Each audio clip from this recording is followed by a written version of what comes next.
riffs and the solos are flying all over the place. The blast bleats. The blast bleats? Blast bleats. Okay.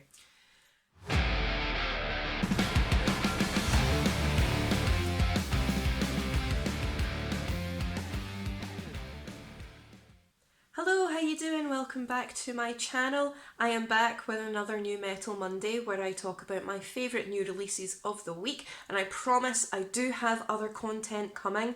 I am still doing all of my history videos, my album rankings, my top 10s, and the fun little videos that I do sometimes as well. Basically, I started my university course this week and I'm trying to find a balance between all of my studies and all of the online stuff and then general life as well. So I am finding my footing, I am getting there, so I do promise that more content apart from New Metal Monday is coming. But obviously I can't let you guys down when it comes to New Metal Mondays. Those are always a guarantee every Monday.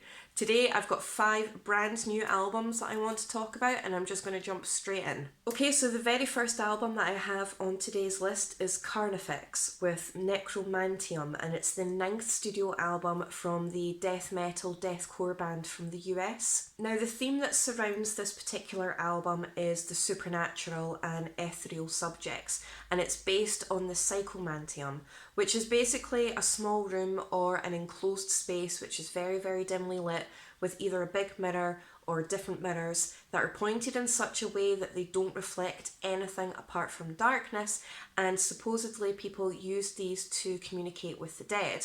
And this particular album is a conceptual album called Necromantium, where instead of just communicating with the dead, it's about the possibility of speaking with death himself inside one of these rooms as an intellectual figure. Now the record itself is really, really cool. It's really dark, it's really cinematic, but it's also incredibly brutal and so very crushing. The gutturals are incredibly demonic, it's really, really heavy, and it's got a lot of really cool synthy moments throughout, which gives it kind of like that really layered horror-like feel to it. So it's definitely erring on the creepy side of things, but the riffage in this is absolutely unbelievable. It's incredibly heavy. Loads of devastating breakdowns and really cool symphonic elements. I loved the entire album from beginning to end, so if you are a fan of the likes of Dark Funeral, Cradle of Filth, Chelsea Grin, that kind of sound, you're definitely going to want to check this record out.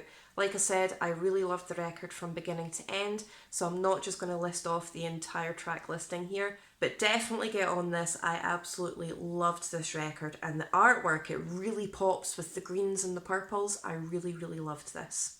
Okay, so next up on my list I have Exorcist with At the Somber Steps of Serenity, and it's the 2nd studio album from the Swedish death metal band. This record is definitely influenced by the old school Swedish death metal sound, and it's absolutely crushing. It's really raw, it's really blistering, but it's also really quite layered as well. The riffs and the solos in this are absolutely outstanding, the blast beats are blistering, and the vocals in this are absolutely relentless. There are quite a lot of distinctive Slayer elements throughout this record as well, and not only that, but it has some really cool acoustic moments. I wasn't expecting that, but when the acoustic guitar comes in, it's actually really, really good, and it just offsets that brutality just a wee bit, and it gives it a nice little atmospheric layer. So if you are a fan of the likes of Slayer, Entombed, Dismember, these kind of bands, you're definitely going to want to get onto this one. Again, I really enjoyed the entire thing from beginning to end, so if you do like your old school Swedish death metal sound, get on this. This is a great album. I hope the YouTube overlords don't come after me for the name of the next band, but it's in their name, so I'm just going to not break any rules because it's a name and it's fine. But I have torn the fuck apart with Kill, Bury, Repeat, and it's the 5th studio album from the American death metal band. So the themes surrounding this particular record are inspiration from horror stories, gore, true events, and you can definitely tell that from the lyrics and the titles of all the tracks on this record. This is an absolutely devastating record, and it's full of really chunky groove stomps and some epic guitar solos. If anybody follows me on my own Twitter page, you'll see that I described the guitar in this record as Weedly Woos, and that's exactly what it is. They're flying all over the place and they're brilliant. This record is just absolute brutality. It goes straight for the jugular. The guitar work in this is absolutely amazing.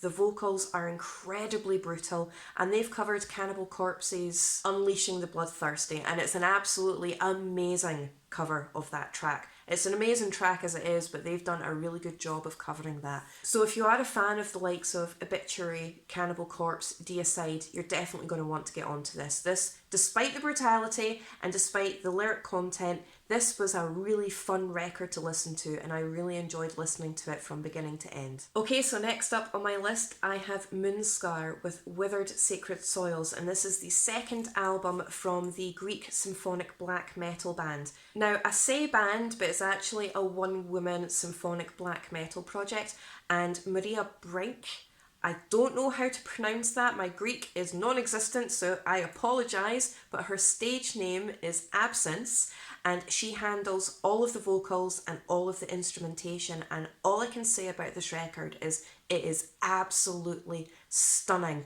and the talent that comes out of Absence is just absolutely incredible. She is definitely one to watch. It's really dark, it's really moody, it's really atmospheric, it's very, very heavy, and it's absolutely beautiful. It's ridiculously addictive. You've got some really epic shredding in this. The drums are absolutely insane, and it has some proper epic rasping black metal vocals, very symphonic. The orchestration in this is absolutely incredible and very, very dense on the catchy atmosphere. This record is stunning. So if you are a fan of likes of Dimmu Borgir, Gorgoroth, Emperor, Immortal, you're definitely going to want to get on this. This record was absolutely stunning, and I've listened to it a good 2 or 3 times over the course of the weekend, and it's definitely going to be featuring somewhere on my album of the year list. But this is one to watch out for.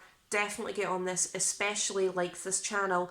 You like your atmospheric, symphonic, theatrical, dramatic, crushingly heavy metal. Get on this. Plus that artwork is absolutely stunning. I love this artwork. Now, last up on my list, but certainly by no means least, is technically not a new record as such that came out this week, but it's Fires in the Distance, Air Not Meant for Us, and it's the instrumental version of the record of the same name that they released this year back in April, I think it was. And this is just absolutely stunning. A fair few New Metal Mondays ago, back in April kind of time, I did feature this album, and I absolutely adore this album, and the instrumental version is just as stunning. But the thing that I really like about instrumental albums like this is it brings a whole new understanding of the record, and you can hear a lot more of the minute detail that goes into the instrumentation that usually gets covered up by the vocals. Now, don't get me wrong, I love the vocals on the original version of this record, but the instrumental is absolutely stunning, and it takes you on a journey without the vocals. It's so atmospheric, very theatric, very symphonic, very rousing, and it's very, very precise with the guitar work. The guitar work in this record is just some of the best guitar work I have ever heard. So again, if you really like your symphonic, darkly atmospheric, addictive metal like me, definitely check this out. I don't know what that noise was, but if you like it like I do, definitely check this one out. I love listening to instrumental versions of albums like this, especially when I'm studying or I'm doing other bits and pieces where I need some background noise that isn't going to distract me too much.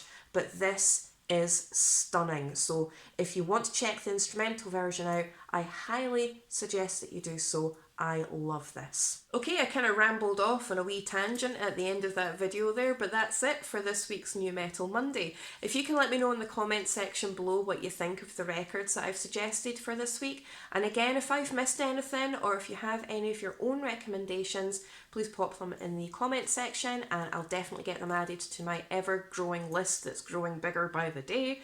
If you can like, share and subscribe, I really do appreciate all of your support as always, and like I said at the beginning of the video, more content is coming. I'm just trying to find my footing, so please bear with me. I really appreciate your support. Thank you so much, and I will see you really soon in my next video.